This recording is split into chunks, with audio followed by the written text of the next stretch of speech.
Je m'appelle Lucas Delcourt. Avant que tout ne bascule, j'étais archiviste dans un petit bureau administratif d'une ville sans histoire. Je menais une vie tranquille, presque invisible. Chaque journée était une copie de la précédente, un café tiède le matin, des dossiers à trier, des collègues qui murmuraient des banalités. Mais je trouvais du réconfort dans cette routine. Je n'avais jamais imaginé qu'un simple matin, tout ce que je connaissais serait balayé comme un château de cartes. Le jour où le monde a changé, j'étais en train de ranger des dossiers jaunis dans un vieux classeur en métal, une tâche insignifiante qui semblait alors avoir de l'importance. La lumière blafarde du néon vibrait légèrement au-dessus de ma tête, et par la fenêtre, je voyais une rue presque calme, seulement interrompue par quelques klaxons lointains. Puis, tout a basculé. L'horizon s'est embrasé d'une lumière aveuglante, comme si le soleil lui-même s'était effondré sur nous. Une explosion assourdissante a suivi, engloutissant la ville en une mer de flammes. Les vitres ont éclaté avec un fracas épouvantable, et une onde de choc m'a projeté contre le mur. Ma tête a heurté le sol, mes oreilles bourdonnaient, et je sentais chaque fibre de mon corps trembler. À travers la fumée et les débris qui volaient autour de moi, je voyais des silhouettes courir dans tous les sens, leurs cris déchirants s'évaporant dans le tumulte. Autour de moi, le chaos s'était emparé de tout. Les immeubles s'effondraient comme des géants terrassés, des voitures explosaient dans un vacarme métallique, et les gens disparaissaient, emportés par une vague de poussière et de feu. Je savais que je n'avais que quelques secondes pour agir. Sans réfléchir, j'ai couru vers l'escalier qui menait à la rue, mais la sortie était bloquée par les décombres. Par chance, je me suis souvenu d'un vieux bunker que j'avais découvert un an plus tôt, caché sous un parc désaffecté. À l'époque, j'avais ri en pensant à l'absurdité d'une telle structure en plein centre-ville. Cette fois, j'ai prié pour qu'il me sauve.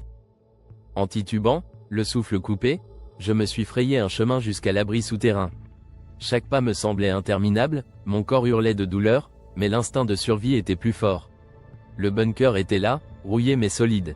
Je me suis jeté à l'intérieur, refermant la lourde porte derrière moi, juste avant qu'une nouvelle explosion secoue le sol. Dans la pénombre, j'ai repris mon souffle, le cœur battant à tout rompre. Les jours qui suivirent furent un cauchemar silencieux. L'obscurité était omniprésente, pesante, seulement troublée par le lointain grondement des explosions. J'ai pris l'habitude d'écouter ce bruit comme une horloge macabre. Le bunker me protégeait du monde extérieur, mais aussi de toute notion du temps. Combien de jours étais-je resté enfermé? 3, peut-être 4. Le silence devenait assourdissant, une torture pour l'esprit. Quand j'ai finalement rassemblé assez de courage pour sortir, le monde que je connaissais avait disparu. Le paysage était une vaste étendue de cendres et de désolation. Les arbres n'étaient plus que des squelettes calcinés, leurs branches tendues vers un ciel gris et malade. La ville était méconnaissable, une tombe ouverte où les bâtiments n'étaient plus que des ruines. Les rues, jadis vivantes, étaient désormais désertes, recouvertes de poussière et d'ombre. Chaque respiration était une douleur. L'air était chargé de particules invisibles, un poison silencieux qui brûlait mes poumons. Mon esprit ne pensait qu'à une seule chose, trouver de l'eau potable. Les premiers jours furent une lutte constante contre la faim et la soif.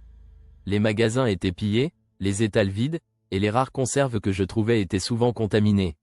Je me suis risqué à filtrer de l'eau trouble à partir d'un égout, utilisant un vieux morceau de tissu, mais cela n'était qu'une illusion de salut. Mon corps s'affaiblissait, mes jambes vacillaient à chaque pas. C'est alors que je suis tombé sur un ancien dépôt militaire. Caché sous les décombres d'un entrepôt, il semblait miraculeusement intact. À l'intérieur, j'ai trouvé des réserves limitées, des rations sèches, de l'eau purifiée et, surtout, une combinaison anti-radiation. Le soulagement fut immense, presque euphorique. Mais ce sentiment ne dura pas. Je savais que ces ressources s'épuiseraient vite, et je devrais bientôt repartir dans ce monde hostile. Quelques jours plus tard, en cherchant des provisions supplémentaires, j'ai croisé un groupe de survivants. Ils avaient les traits émaciés, les yeux fous de désespoir. Sans un mot, ils m'ont attaqué. J'ai lutté comme un animal, une barre de fer à la main, frappant aveuglément. Le combat fut bref, mais brutal. Quand je me suis échappé, le corps couvert de contusions, j'avais compris. Le plus grand danger venait désormais des hommes eux-mêmes. Peu après, les premiers signes de contamination radioactive ont commencé à apparaître. Des nausées, des vertiges, et bientôt, des poignées de cheveux qui tombaient. J'avais désespérément besoin de médicaments, mais où trouver ce qui n'existait plus? Je me suis aventuré dans un vieil hôpital en ruine, où j'ai trouvé un flacon d'iodure de potassium. C'est là que j'ai rencontré Nora. Elle fouillait les lieux, tout comme moi, à la recherche d'un remède à l'inévitable. Nous avons décidé de faire équipe. Nora était forte, déterminée malgré son apparence fatiguée. Ensemble, nous avons exploré la ville, trouvant de la nourriture dans un supermarché en ruine. Mais notre chance fut de courte durée, les conserves étaient contaminées. Nous avons passé une nuit d'enfer, luttant contre les vomissements et la fièvre. Ce soir-là, j'ai compris que chaque victoire dans ce monde avait un prix.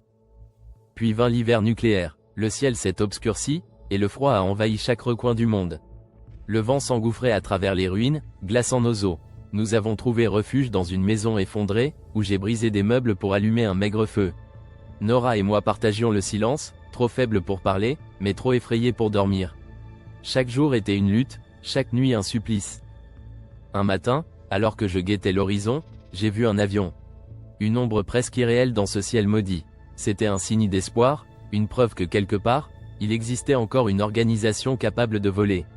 Je devais la rejoindre. Nora, trop affaiblie pour continuer, m'a supplié de partir. La promesse de revenir pour elle était le dernier mot que je lui ai dit. La route vers la base militaire fut une épreuve de volonté. Chaque kilomètre était un combat contre les gangs, les radiations et le froid. Mais je continuais, porté par l'espoir qu'au bout du chemin, une lueur d'humanité m'attendait encore. Je m'appelle Lucas Delcourt, et je refuse de laisser ce monde m'emporter sans avoir tout tenté pour survivre.